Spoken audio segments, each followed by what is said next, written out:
Un instante, una foto. Hemos venido aquí hoy a muchas cosas. Una época de cambios que devienen un cambio de época. A muchas cosas, a caminar, a marchar, a saltar, a cantar. Una frase, un sentimiento colectivo y las ganas de hablar de nosotros en nuestro idioma. Pero entre tantas cosas de las que hoy hemos venido a hacer aquí a Mar del Plata hoy, nuestros problemas, nuestras soluciones, nuestra América adulta y soberana. Y cada uno de nosotros trajo una pala. Un fantasma recorre Europa y el mundo entero. Una pala de enterrador. Un continente que expone a la faz del mundo entero sus conceptos, sus fines, sus aspiraciones. Y una frase que lo resume todo. Porque aquí en Mar del Plata, gritada en el lugar indicado, está la tumba del Alca. En el momento exacto. Vamos a decirlo. Alca, Alca, al carajo. A partir de este momento, Alca, Alca, al carajo. Las fronteras se abren y la patria se agranda. Esto es Al Carajo. Noticias, política y cultura de América. Esto es Al Carajo. Alca, Alca, Alca, al carajo. Alca, Alca, Alca, al carajo. Si se excluye, si no se invita a todos, va a ir una representación del gobierno de México, pero no iría yo, porque no quiero que continúe la misma política en América y quiero en los hechos hacer valer la independencia, la soberanía y manifestarme por la fraternidad universal. No estamos para confrontación, estamos para hermanarnos, para unirnos, y aunque tengamos diferencias, las podemos resolver, cuando menos escuchándonos, dialogándonos, pero no excluyendo a nadie. Además, nadie tiene el derecho de excluir, que nadie excluya a nadie.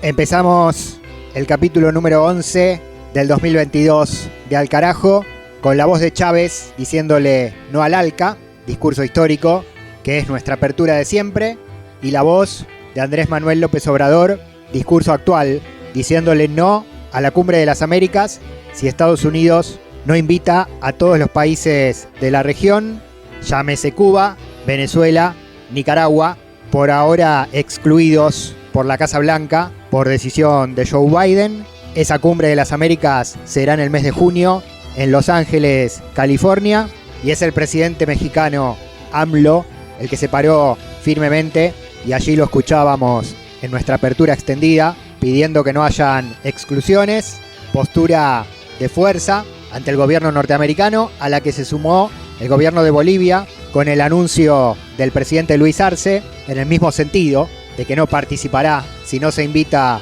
a todas las naciones.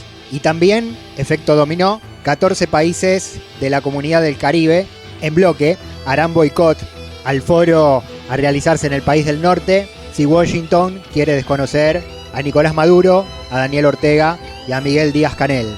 Iniciamos el programa desde acá porque es un tema que va apareciendo cada vez con más fuerza, no en la agenda de los medios hegemónicos concentrados de los países de nuestro continente, pero sí en el murmullo político regional.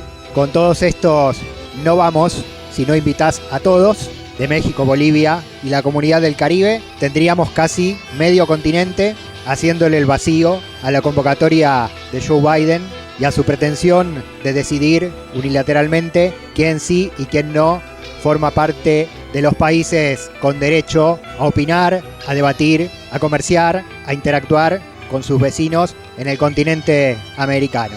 Un tema que crece como un grito de dignidad. El patrón siente una cosquillita de alerta de que no puede seguir haciendo lo que quiere unilateralmente con la política en la región. Veremos rumbo a junio en Los Ángeles que otros gobiernos se suman si la Casa Blanca no declina su proscripción a los países que no le simpatizan. se vuelve un eje de debate muy interesante en el ámbito geopolítico.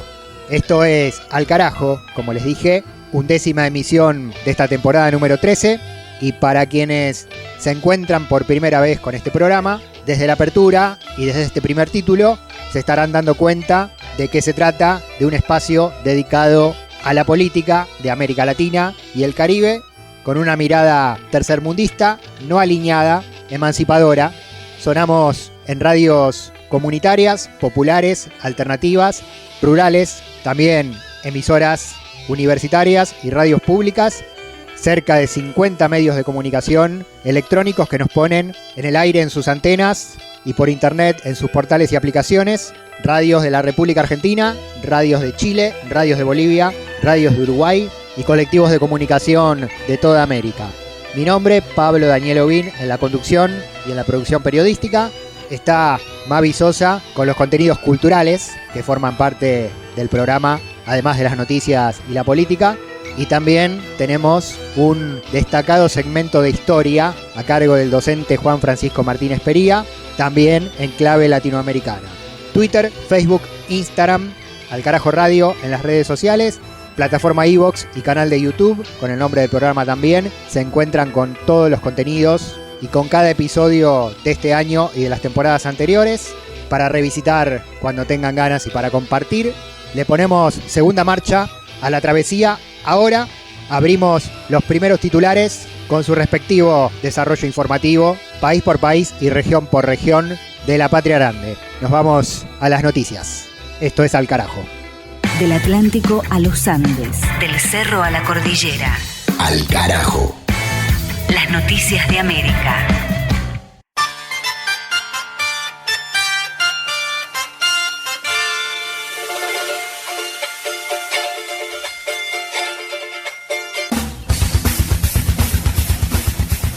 En Panamá, protestas por los aumentos de combustibles y denuncias de represión.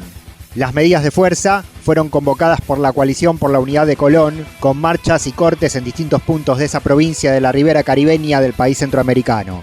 El pliego de reclamos incluyó un llamado a nivel nacional para que el Poder Ejecutivo tome medidas contra el alza del precio de las naftas, y a nivel local por el abandono de la Administración Central de la construcción del Hospital Manuel Amador Guerrero, la carretera desde Colón hacia la localidad de Costa Arriba, y por la falta de acceso al agua potable y la pérdida de fuentes de empleo.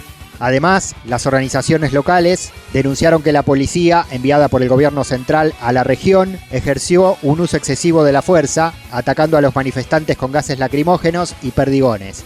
Por esto, responsabilizaron directamente al presidente Laurentino Cortizo y advirtieron que continuarán con un plan de lucha desde esta provincia y convocando a sumarse a las otras 9 provincias del país.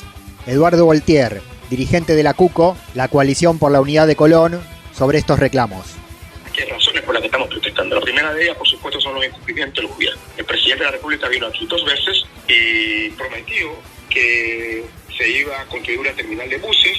Que sucede que ni siquiera sobre eso se habla, se quiere imponer una, violentando lo que dice la ley 14 de transporte.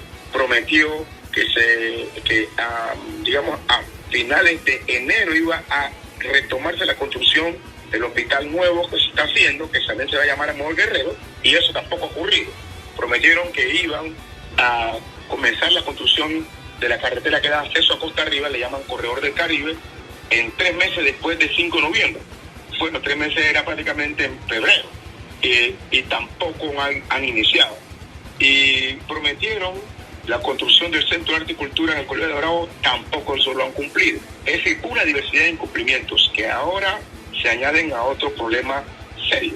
Además, hablaron de el problema de empleo. El problema de desempleo en Colón es un problema alarmante.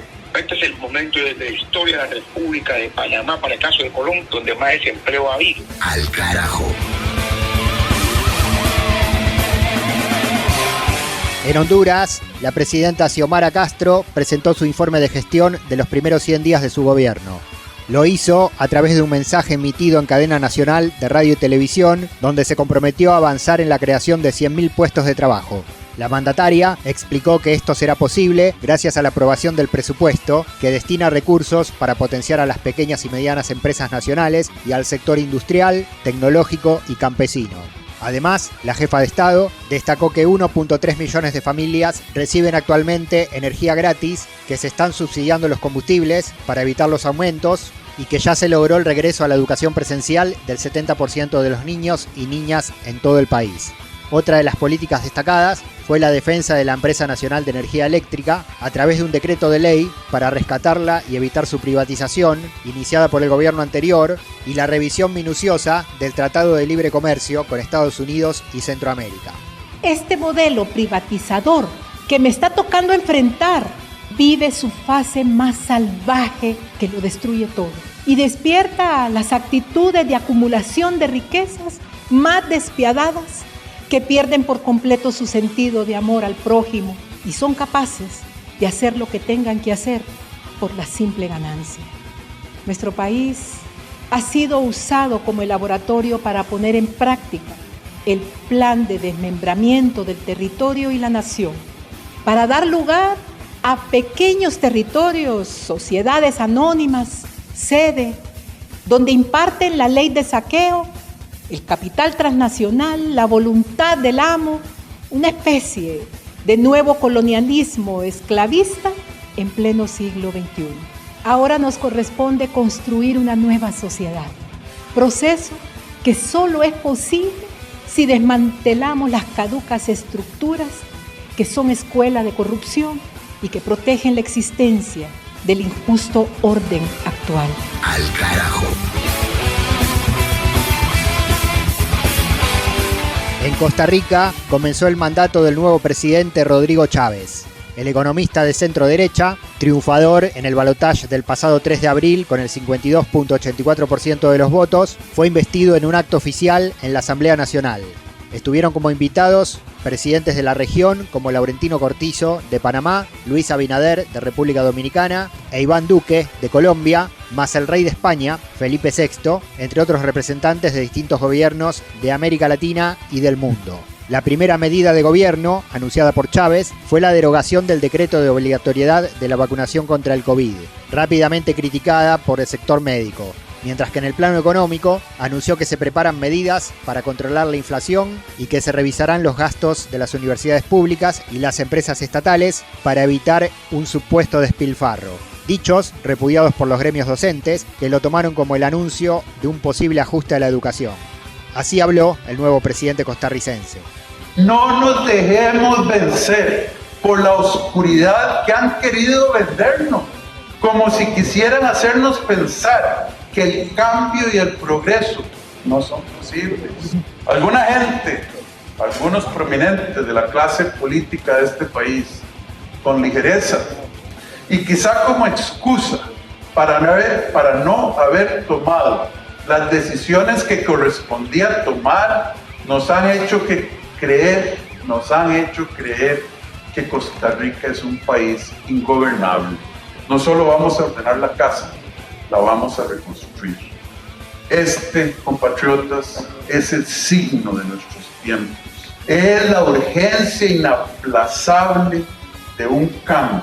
El grito sordo de una democracia que no dejaremos desaparecer. No voy a aceptar la derrota. Costa Rica no tiene que aceptar derrota. Al carajo. En Venezuela realizan congresos sobre cambio climático. El encuentro, con sede en el estado Miranda, contó con la participación de investigadores, especialistas y autoridades nacionales. El foro se subdividió en distintas áreas de investigación como cambio climático, gestión de la calidad ambiental, fiscalización y control de impactos ambientales, gestión integral de la basura, diversidad biológica, gestión y conservación de ecosistemas, turismo sustentable y sostenible y tecnologías ecológicas y de bajo impacto. Además, se analizaron las vías para la construcción de un modelo económico productivo de carácter ecosocialista. Por otra parte, se presentó el trabajo Bosques de Venezuela y el cambio climático del académico Ernesto Arens y otras tesis e investigaciones de científicos venezolanos reconocidos a nivel nacional e internacional.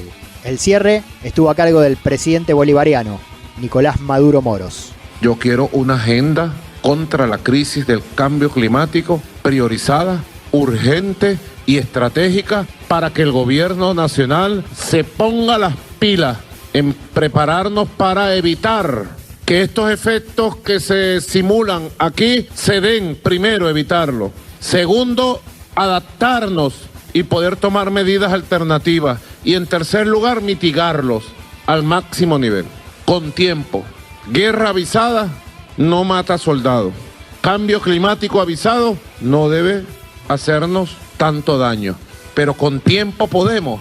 Sí podemos, pero si nos ponemos las pilas, si vamos nosotros mismos a atender eso, si vamos a una rearborización, se puede decir, de las cuencas, si vamos a cuidar todas las cuencas como quien cuida un niño o una niña recién nacida, ameritaríamos un plan de emergencia para las cuencas, una por una. De norte a sur, de este a oeste. Al carajo. Un viaje por el continente. Muchas voces protagonistas en esta primera vuelta informativa de este capítulo de Al Carajo y mucho Caribe. Venezuela, Costa Rica, Panamá, Honduras. Ahora vamos a bajar por el mapa un poco más al sur y lo hacemos con la música de la mano de Mavi Sosa. Vamos, compañera.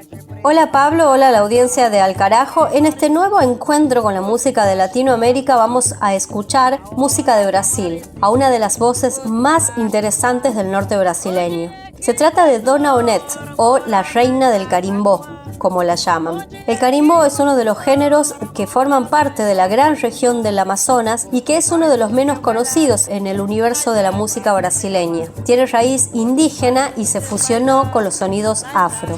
Onete es una gran representante de este sonido. Comenzó su carrera hace apenas 10 años, con 70 años, luego de haber sido una gran militante de causas afro ante todo y haber sido además secretaria de Cultura de su pueblo.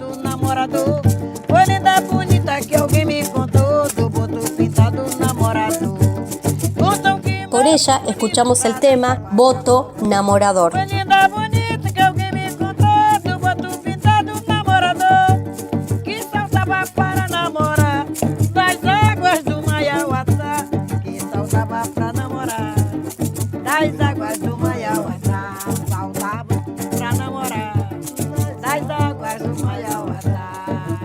Pescador, pescador, pescador, joga a rede no mar.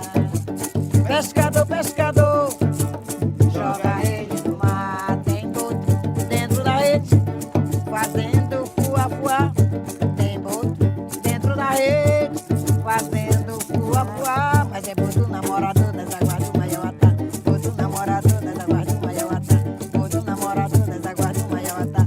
Boto namorador das águas do Maiauatá. Tem dentro da rede. Aí dentro da rede tem botozinha. Dentro da rede tem botozinha. É, boto namorador das águas do Maiauatá. Boto namorador das águas do Maiauatá. Contou que moço bonito saltava pra namorar. Contou que moço bonito saltava para dançar. Dançando dentro da rede, fazendo fuá-fuá. Tem boto cercando a gente, fazendo fuá-fuá. Tem boto cercando a gente, fazendo fuá-fuá. Mas é boto namorador da reza do Maiauatá. Esta que é Maiauatá. Música de América Latina en Al Carajo es Dona Onete de Brasil.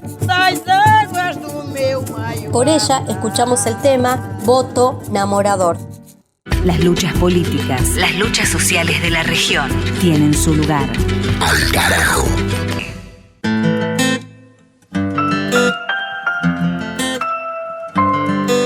Seguimos en Al Carajo, tomamos un hecho histórico que está en calendario. Mes de mayo, abolición de la esclavitud en Brasil. Un recordatorio que tiene que ver y dispara también a la lucha por la liberación en América Latina. Seres humanos esclavizados traídos de África o los propios pueblos originarios preexistentes a la llegada de los europeos en nuestro continente. Juan Francisco Martínez Pería y la historia en este programa. Los saludamos. Compañero, ¿qué tal? Hola Pablo, una gran alegría estar nuevamente en el programa. Un saludo muy grande para toda la audiencia. Qué tema fundamental, porque alguien dijo por ahí que la esclavitud en realidad no se abolió, sino se redujo a 8 horas más extras.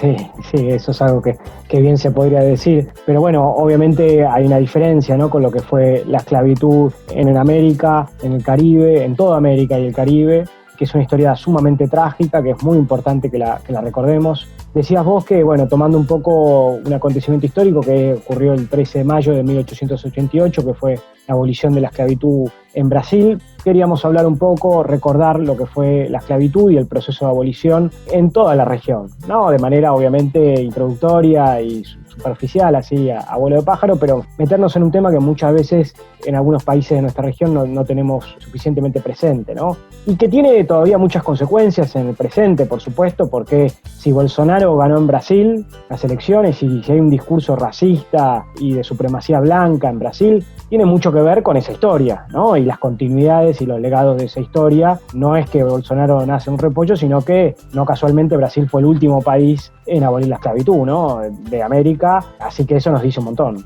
Sí, totalmente. Bueno, y fuera de nuestra región, en los Estados Unidos, el tema racial también sigue muy fuerte, ¿no? Las matanzas, la represión y todo lo que le sucede a los afroamericanos bajo el accionar de la policía y también de una parte de la sociedad sigue siendo muy fuerte.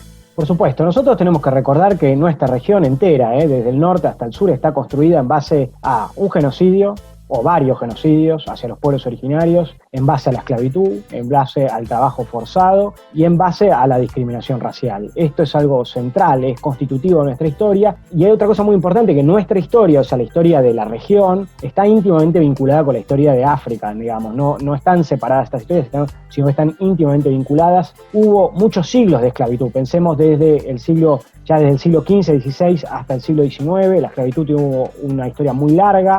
Y otra cosa muy importante, la esclavitud estuvo íntimamente vinculada con el desarrollo capitalista y la emergencia de las potencias europeas como potencias imperiales y grandes potencias, ¿no? La riqueza de esos países tiene mucho que ver con la conquista de América y con el tráfico de esclavizados. Estamos hablando de muchos siglos y estamos hablando de más o menos 20 millones de personas. Se discute, las cifras rondan entre las 15, 20 millones de personas que fueron traídas forzadamente desde África, con un porcentaje importante también de africanos y africanas que fueron asesinadas y que murieron en el proceso del viaje, digamos, del tráfico transatlántico, y grandes potencias que estuvieron involucradas. Primero Portugal, después Holanda, que fue la campeona también de la esclavitud, por supuesto Inglaterra, que fue la gran campeona del tráfico esclavista en el siglo XVIII, pero también estuvo metida Francia, también estuvo metida España, ¿no? Incluso estuvieron metidos los dinamarqueses, los suecos, estuvieron metidos en el tráfico esclavista, ¿no? Y en un sistema esclavista que era un sistema deshumanizante, un sistema cosificante, tremendamente brutal, absolutamente brutal, crímenes de lesa humanidad terribles, ¿no? Y que, como decíamos antes, marcan absolutamente nuestra historia. Y que fueron, sin embargo, constantemente disputados, que es algo también muy importante, que los africanos y los afrodescendientes lucharon constantemente con la esclavitud en nuestra región, lucharon de diferentes maneras, lucharon individualmente, ¿no? Muchas veces, por ejemplo, haciendo trabajo a desgano, trabajando lo menos posible, intentando destruir las herramientas de los amos. Por ejemplo, las mujeres abortaban como forma de resistencia, o incluso los suicidios, pero también hubo grandes formas de resistencia, ¿no? Hubo rebeliones, hubo conspiraciones y hubo lo que se conoce como las comunidades cimarronas, que en Brasil se conoce como quilombos. De ahí viene en castellano el término quilombo, que en castellano se los llamaba a esas comunidades cimarronas como palenques, ¿no? Hay un palenque muy importante en Colombia, que es el Palenque San Basilio, que todavía existe, y en Brasil hubo un quilombo muy importante en el siglo XVII, que fue el quilombo de Palmares, ¿no? Cuyo líder fue Zumbí, un quilombo que duró casi un siglo, que aglutinó a miles de africanos esclavizados fugados, ¿no? Que construyeron una comunidad libre sin esclavitud y sin racismo, que sin embargo finalmente fue destruida. Pero hubo infinidad de luchas de norte a sur. La esclavitud no fue algo pacífico, al contrario, fue algo constantemente puesto en disputa, absolutamente puesto en disputa. Y hubo una rebelión de la cual nosotros ya hablamos, o sea, hoy no vamos a hablar en detalle, pero que fue la Revolución de Haití, que fue la primera y única revolución de esclavizados y esclavizadas que triunfó en la historia de la humanidad, ¿no? Que fue hecha por los propios esclavizados que se rebelaron y que triunfaron, que derrotaron a 3 imperios, a España, a Inglaterra y finalmente a Francia, y declararon la independencia en 1804. Sin embargo, ahí la esclavitud no terminó, digamos, en el resto de América, ¿no? La esclavitud continuó, ¿no? ¿Y qué es lo que pasa en el resto de la región, digamos, de norte a sur? Bueno, hay una abolición del tráfico temprana. Hay 2 países que declaran abolido el tráfico de esclavos. Una es Estados Unidos, que vos comentabas, Pablo, antes, en 1807, y otra es la abolición que hace Inglaterra también en 1807. Algo que es muy importante es que Estados Unidos declara su independencia en 1776, pero esa independencia es una independencia de blancos, ¿no? Independencia de blancos y para blancos. Hay un autor norteamericano que se llama Gerald Horne, que habla de la contrarrevolución norteamericana, ¿no? Porque en definitiva fue una revolución hecha en contra de los sectores populares. La esclavitud no solamente no desapareció en Estados Unidos, incluso habiendo abolido el tráfico en 1807, la esclavitud aumentó. Y no solamente aumentó, sino que no solamente aumentó la cantidad de esclavizados y esclavizadas, sino que también los crímenes que vos comentabas contra las comunidades originarias continuaron. No solamente continuaron, sino que aumentaron, porque Estados Unidos se expandió. Entonces hay una cosa muy importante, es que hay una gran pregunta, es ¿por qué se abolió la esclavitud? Y hay básicamente 2 grandes respuestas. Una, que es la respuesta como oficial de Inglaterra. Inglaterra pasaron de ser los campeones del tráfico de esclavizados a los campeones de la abolición del tráfico esclavista, ¿no? Y el discurso es fundamentalmente un discurso moral. Bueno, un renacimiento moral, nos dimos cuenta que estaba mal, e Inglaterra se redimió aboliendo la esclavitud. Generalmente, ¿cómo recordamos el siglo XVIII? Recordamos el siglo XVIII como el siglo de las luces, ¿no? El siglo de la ilustración, el siglo del progreso. Bueno, ¿vos sabés qué pasó en ese siglo, Pablo? Es el siglo donde más esclavizados se traficaron en la historia de la humanidad, ¿no? O sea, el supuesto siglo de las luces, si nosotros lo vemos del lado que nos corresponde verlo, que es del lado de los oprimidos y los dominados, tiene muy poco de siglo de las luces, muy poco de siglo de las luces. E Inglaterra tuvo muchísimo que ver porque fue la principal exportadora de esclavizados en esa época, ¿no? Y entonces hay un discurso que es el discurso moral, ¿no? Inglaterra y algunas figuras blancas se dieron cuenta que la esclavitud estaba mal. Bueno, esa es una lectura. Hay otra lectura que la promueve inicialmente un autor muy importante que se llamó Eric Williams, quien seguramente hablaremos en otro momento, que fue un intelectual y un político de Trinidad y Tobago, que escribió un libro fantástico. Vos siempre preguntás por libros, Pablo, ya les recomiendo uno que es Capitalismo y Esclavitud, donde él muestra en ese libro cómo el capitalismo hunde sus raíces en la esclavitud, ¿no? Cómo la revolución industrial y el capitalismo hunde sus raíces en la esclavitud. Y ahí lo que él dice es que en un momento la esclavitud se hizo ineficaz. Ya no tenía sentido tener esclavos y por ende ahí es cuando comienza, digamos, por motivos fundamentalmente económicos, desde una perspectiva más cercana al marxismo, ahí ya no tuvo sentido tener más esclavos, entonces Inglaterra empieza a promover la abolición del tráfico. Sin embargo, esta interpretación es interesante, pero hay una tercera interpretación que, sin dejar de poner esto sobre la mesa, lo que plantea es que no solamente fue motivos económicos, sino fue sobre todo la agencia de los propios esclavizados, ¿no? O sea, quiero decir, si ustedes se fijan, hay una distancia entre la abolición del tráfico y la abolición de la esclavitud en sí misma. Inglaterra declara abolido el tráfico en 1807, pero la esclavitud se abolió en 1833-1834. En el medio hay unos años, ¿no?, considerables. Otra cosa muy importante es que en las independencias nuestras de Hispanoamérica, o la de independencia de Brasil, no se abolió la esclavitud, se abolió el tráfico, se hizo libertad de vientres, se sumaron esclavizados a los ejércitos, pero la esclavitud en general no se declaró abolida hasta la década del 50. Y en el caso de Brasil, ni hablar, digamos, la esclavitud continuó, digamos, hasta en 1871 se estableció la libertad de vientre y en 1888 el fin de la esclavitud. En Cuba también, en 1886, o sea, que un periodo muy largo. Entonces, ¿qué es lo que hay ahí en el medio? Lo que hay en el medio son muchas cosas, pero entre otras cosas hay una gran militancia de los esclavizados, ¿no? Una gran lucha. Hubo toda una serie de conspiraciones, de rebeliones muy importantes, particularmente en el caso del Caribe británico. Hubo una gran rebelión, la Navidad de 1831, liderada por un revolucionario que se llamó Samuel Sharp, ¿no? Una rebelión masiva de miles de esclavizados, donde ahí generó muchísimo miedo y finalmente Inglaterra ahí abolió la esclavitud. Pero si no hubiera pasado eso, probablemente seguía, ¿no? En Brasil pasó algo parecido. En Brasil también, bueno, el sistema ya era medio ineficaz, etcétera, etcétera, pero todos los últimos años es una época de gran militancia de los sectores afrobrasileros. Hay figuras intelectuales como Luis Gama, que luchaban en contra de la esclavitud, y también hay todo un movimiento de esclavizados que se fugan, que se rebelan. Entonces no fue una graciosa concesión de los blancos, sino que fue algo disputado.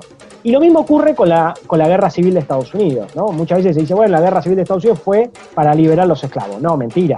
Abraham Lincoln, además, era muy racista, y hay muchos autores que plantean claramente que eso fue algo que los propios esclavizados afro-norteamericanos pusieron sobre la mesa y lucharon, y por ende ellos ven ese proceso como en gran medida una propia revolución de los negros para emanciparse.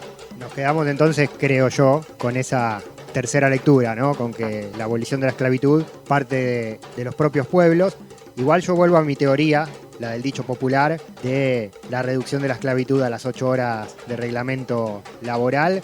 Y bueno, antes de que lleguen en los distintos países las luchas obreras y sindicales que consiguieron derechos para los trabajadores, el sistema laboral no fue muy distante de esa esclavitud, ¿no? En cuanto al beneficio para el capital.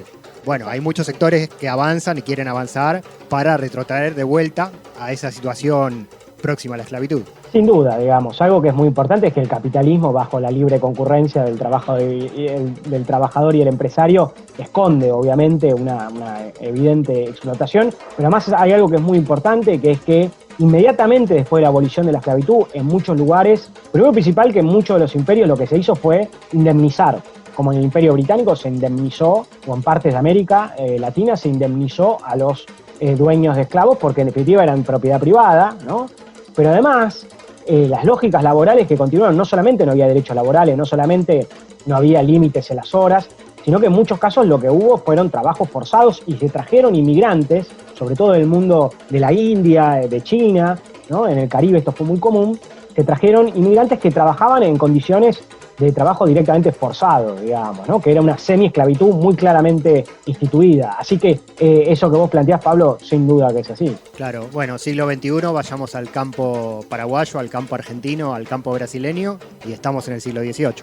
Además, este paseo histórico que nos haces de la abolición de la esclavitud nos permite también visibilizar algo bastante oculto, que es la América Negra, ¿no? Y esa relación con África que tiene que ver con esa población traída para servir a los invasores y a los colonizadores y que después se emancipa y hace revoluciones e independencias dentro de las revoluciones nacionales de nuestros países y siguen en esa pelea, ¿no? Enfrentando y tratando de desandar todo ese racismo que quedó implantado. Lo podemos ir retomando, focalizando en países. Es interesante Haití, del cual ya hablamos y lo vamos a retomar. No sé, Jamaica también y las islas del Caribe, con ese sueño de la vuelta a un África negra y soberana que tienen los hijos de esos esclavos del siglo XVIII. Lo iremos recorriendo en el mapa. ¿Ya nombraste algún libro? No sé, ¿tenés algún título más que podamos recomendar? Bueno, el gran libro que les recomendaba era Capitalismo y Esclavitud, es una gran obra de Eric Williams. Hay un libro más reciente de un autor que se llama Aline Hell, que es Nunca más esclavos, los esclavos que se liberaron a sí mismos. Es un gran libro. Después hay un libro de Richard Hart, un autor de Jamaica que vos comentabas, que se llama Esclavos que abolieron la esclavitud. Un libro muy bueno que fue editado por Casa de las Américas, que justamente lo que él plantea es el peso de los cimarrones, ¿no? Y el peso de esa rebelión en Jamaica que yo comentaba, de Samuel Sharp, que fue tan importante en esa rebelión. Hay muchos libros. Luis Gama, que les comentaba antes, es un intelectual afro-brasilero sumamente importante en el siglo XIX. Y hay infinidad de autores y autoras afro-latinoamericanas y afrocaribeñas que fueron muy, muy importantes en la crítica a la esclavitud, en el racismo. Pensemos, por ejemplo, en Frantz Fanon, de quien vamos a hablar en algún momento, que hace un análisis sumamente potente de la relación entre amo y esclavo y la relación racista en su libro Piel Negra, Máscaras Blancas. Así que hay una gran biblioteca para seguir metiéndonos y investigando. Juan Francisco Martínez Pería, docente del Centro Cultural de la Cooperación de Buenos Aires, Argentina, historiador. Juan, gracias como siempre y nos encontramos en la próxima emisión. Muchas gracias, un gran abrazo, Pablo. Al carajo. Una crónica de la región. Al carajo. Al carajo. Identidad, música y cultura de América Rebelde.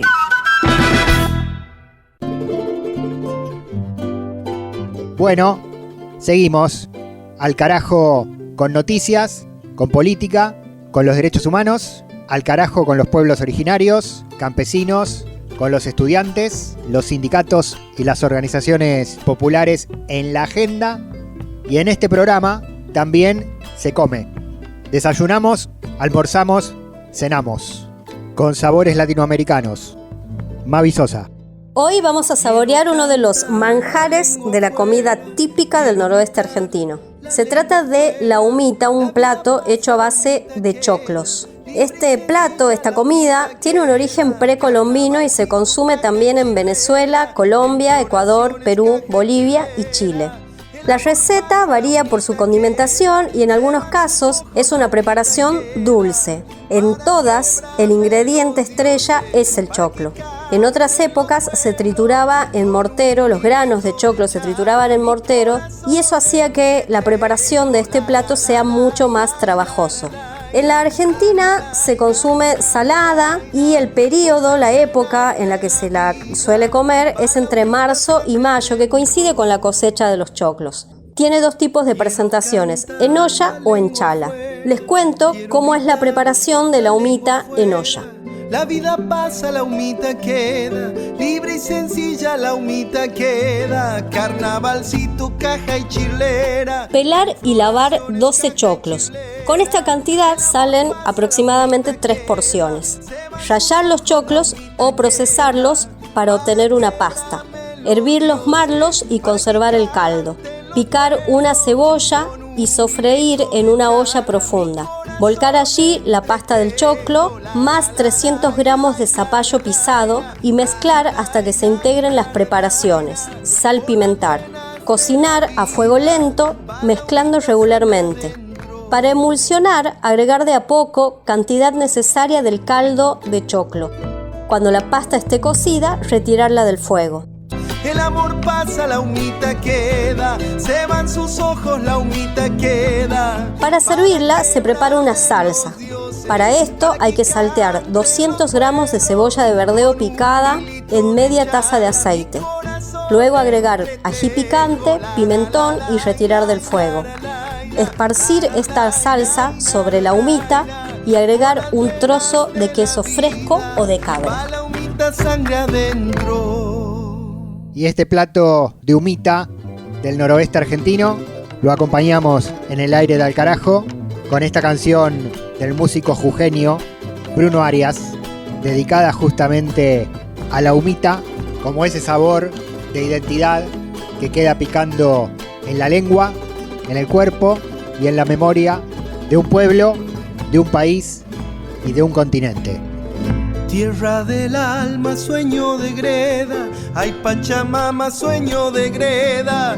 Nos roban todo, la humita queda, oro tapado, la humita queda. En la memoria de la pacheta, en las entrañas de la pacheta. La albahaca llora, la humita queda, libre y sencilla la humita queda.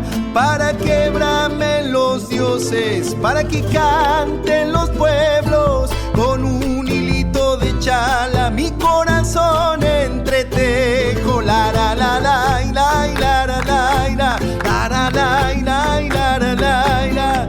Por las venas de la vida va la humita sangre adentro. Y directamente de la cocina de la familia latinoamericana al campo de batalla, como en la Revolución.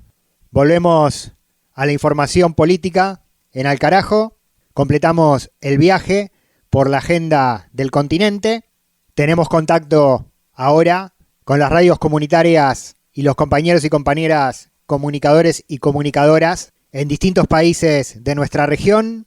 Hacemos ahora triangulación con Colombia y con Paraguay, con un caso que conmociona a estos dos países y debiera tener interés en toda Sudamérica y en todo el continente, el asesinato del fiscal paraguayo Marcelo Pecci mientras estaba de viaje de luna de miel en una isla próxima a Cartagena, fiscal que era candidato a ser procurador general del Paraguay, muerto por sicarios en un tercer país, en Colombia.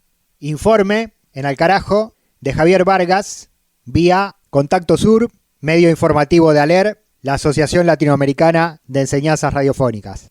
Adelante. Bueno, atención, les queremos contar que un fiscal especializado de Paraguay contra el crimen organizado, Marcelo Pecci, fue asesinado en una isla próxima a la ciudad colombiana de Cartagena, de Indias.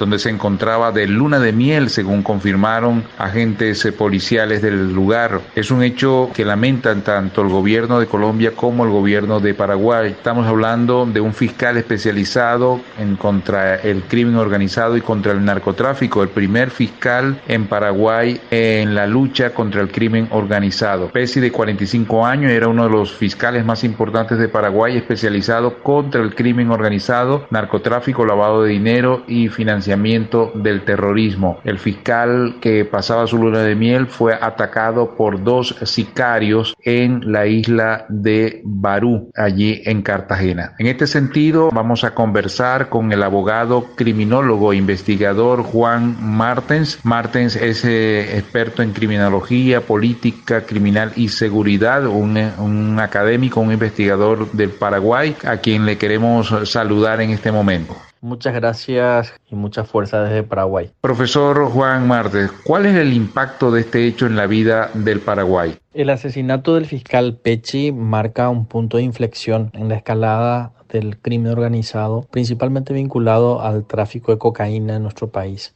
Nunca antes una alta autoridad del Ministerio Público fue víctima de un atentado con estas características. Anteriormente, efectivos policiales o funcionarios de menor rango fueron atentados. Pesci era el más alto funcionario y el de mayor reconocimiento en todo el esquema de la Fiscalía organizada, especializada contra crimen organizado, lavado de dinero, narcotráfico. Por eso es que, además de ser muy simbólico, va a tener un efecto disciplinador, o puede tener un efecto disciplinador si es que el Estado no reacciona y no se posiciona fuertemente para proteger a sus agentes fiscales. Entonces, insisto en esta cuestión del antes y después del asesinato de Pesci. ¿Cuál es la importancia de este fiscal en la lucha contra el narcotráfico? Pesci era un actor importante en la persecución, ¿no? Y evidentemente causó perjuicios a algunos de estos grupos. Por eso es que hay esta reacción y una forma, insisto, de disciplinar, de decir, aquí seguimos marcando la pauta nosotros, somos quienes marcamos la agenda y por tanto podemos atentar y eliminar a quienes nos molestan y nos causan perjuicios. Podemos hacerlo en Paraguay, podemos hacerlo en Colombia,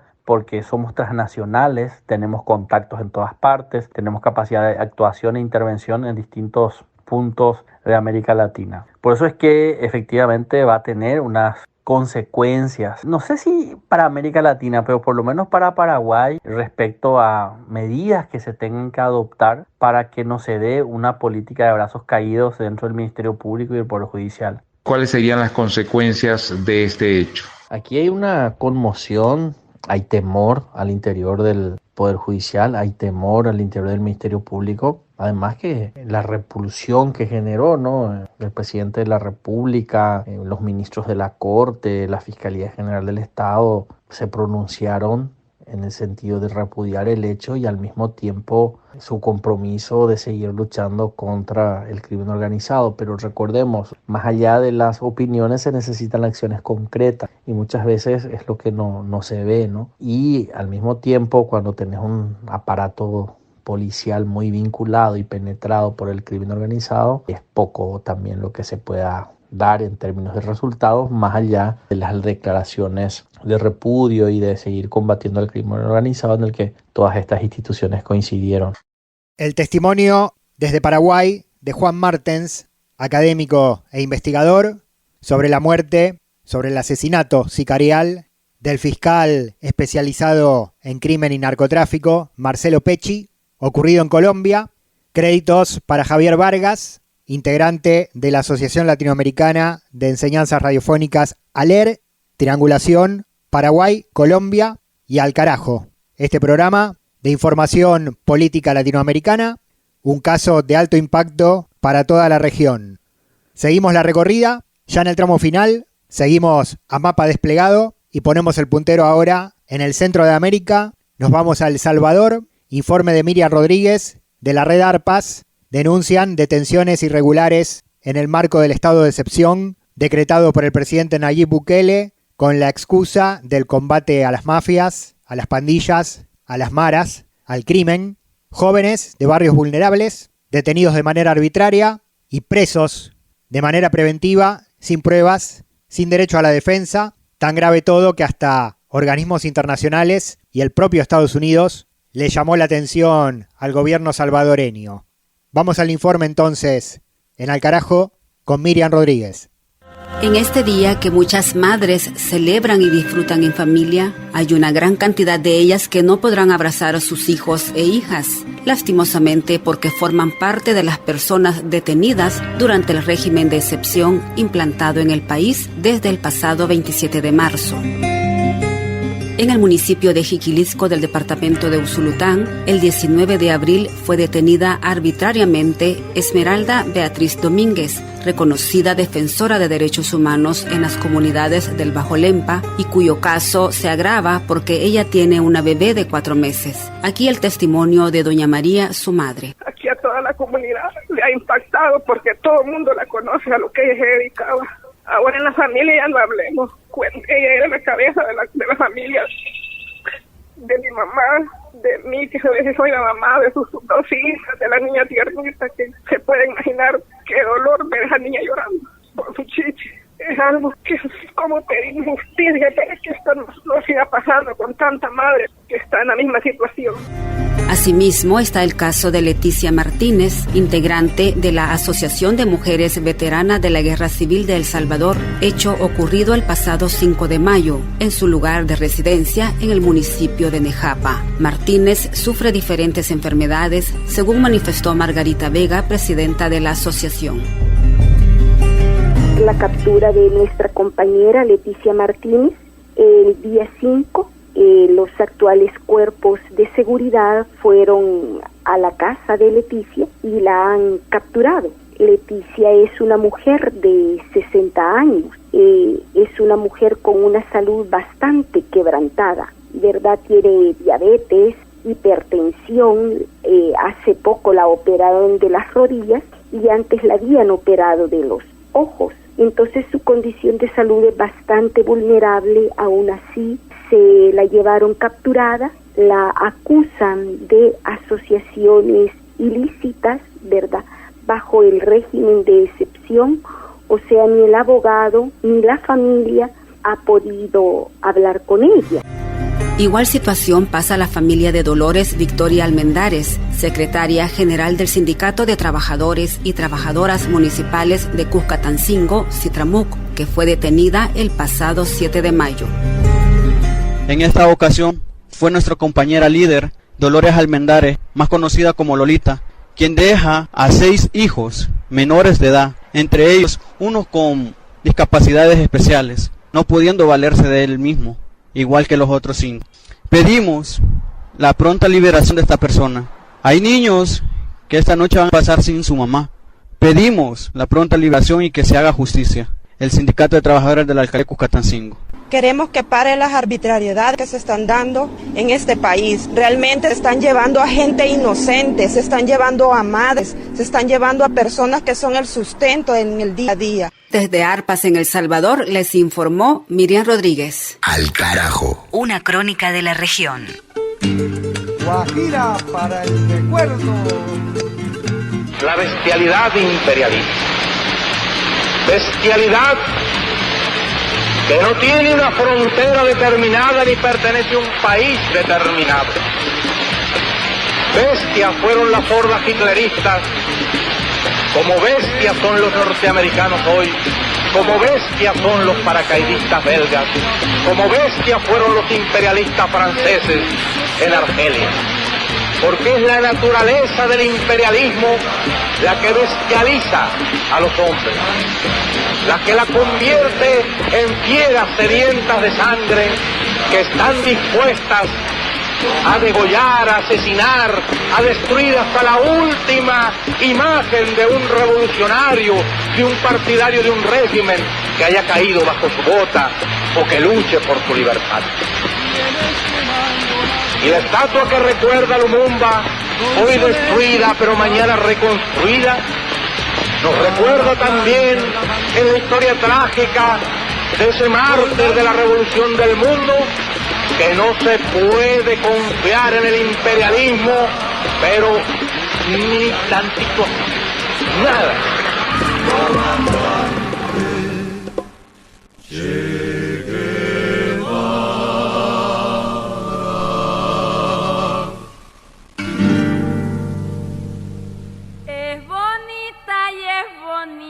Y la verdolaga por el suelo. 11. Bonito como se riega y la verdolaga por el suelo. Ay, cómo se riega por el suelo. Ay, ella es bonita. Un vecino de más arriba, casi donde termina el barrio, fue la primera víctima de Rosario Tijeras. Por él le pusieron el apodo y con él aprendió que podía defenderse sola, sin la ayuda de John F. o de Ferney. Con él aprendió que la vida tenía un lado oscuro y que ese le había tocado a ella. Cada vez que iba a Doña Rubí me lo encontraba, le contó Rosario. Y fue hasta que le perdí el miedo, hasta que decidí que ese tipo me las tenía que pagar. Entonces yo le seguí el jueguito de las risitas y el coqueteo hasta ponerlo bien contento. Y al tiempo, como al mes, le dije que pasara, que entrara, que mi mamá no estaba. No te imaginás cómo se le abrieron los ojos. Claro, yo ya sabía lo que iba a hacer. Me dejé tocar por donde antes me había maltratado. Le dije que se quitara la ropita y que se acostara juicioso al lado mío. Y yo lo empecé a sobar por allá abajo. Y él cerraba los ojos diciendo que no lo podía creer. Y en una de esas, saqué la tijera de Doña Rubí, que yo había metido debajo de la almohada, y taque. Le mandé un tijeretazo en todas las huevas. Imagínate, el tipo empezó a gritar como un loco y yo, más duro, le gritaba que se acordara de la noche de la cañada, que me mirara bien para que no se le fuera a olvidar mi cara, y empecé a chuzarlo por todas partes. Y el tipo desangrando se salió corriendo, sin huevas y sin ropa, y la gente de la calle apenas miraba.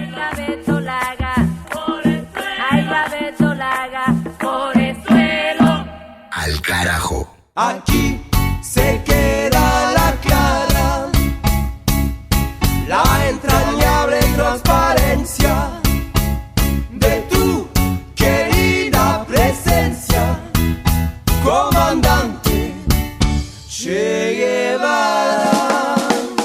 Tremenda, Rosario Tijeras, fuerte, lectura de Mavi Sosa. Es una novela ficcionada, pero trae realidad sobre las violencias contra las mujeres. El libro es del colombiano Jorge Franco y acompaña en esta temporada cada episodio de Al Carajo, este ciclo de noticias, actualidad, política, luchas sociales y también cultura y arte de América Latina y el Caribe. Estuvo Mavi Sosa, además de la parte literaria, con la música y las recetas del continente. Estuvo Juan Francisco Martínez Pería en el segmento de historia. Juan Francisco, docente del Centro Cultural de la Cooperación de Buenos Aires, Argentina, e investigador a nivel regional. Contamos una vez más con las voces, los reportes, los contactos de los compañeros y compañeras de las radios del continente, radios comunitarias, rurales, campesinas, populares, alternativas, también radios públicas y radios universitarias de distintos países que a su vez retransmiten este programa durante la semana y el fin de semana en cada emisora en el horario establecido. El agradecimiento siempre, también cita para el colectivo Nuestras Voces de Costa Rica y para ALER, la Asociación de Enseñanzas Radiofónicas de América Latina y el Caribe, con quienes intercambiamos información. Mi nombre, Pablo Daniel Ovín, en la conducción y producción periodística. Terminamos acá este capítulo número 11 de la temporada 2022, 13ª temporada ininterrumpida de Al Carajo, en el aire de 50 radios de América Latina y también en las plataformas. Estamos en YouTube y en iVoox. Nos encuentran como Al Carajo Radio y también en las redes sociales Twitter, Facebook, Instagram, para compartir contenidos, para escuchar y reescuchar cada episodio de este ciclo y también para los mensajes y la comunicación de y con las audiencias. Punto acá, decimos hasta luego, nos reencontramos en este aire en exactamente una semana, mismo día, misma hora y mismo dial en el que nos escucharon en esta oportunidad hasta este momento. Esto fue Al Carajo, capítulo número 11 del 2022. Nos reencontramos en breve para seguir recorriendo la patria grande.